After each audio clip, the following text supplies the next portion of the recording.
Ég heiti Inga Steinþóra Guðbjartsdóttir og hjúkrunarfræðingur á B6 á sérsviði heila- og taugaskurðlækninga.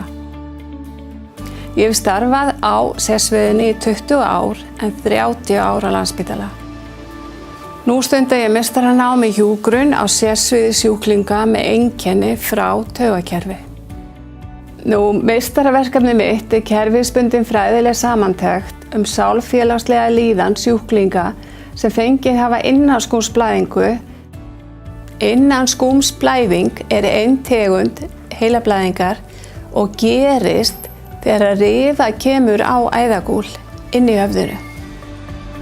Það mikilvægt að greina sálfélagslega líðan sjúklingahópsins snemma, einkenni og áhættuþætti, svo fræðsla og upplýsingamiðlun við útskrift af legudeildinni sé við hæfi til að fyrirbyggja flókin vandamál síðar.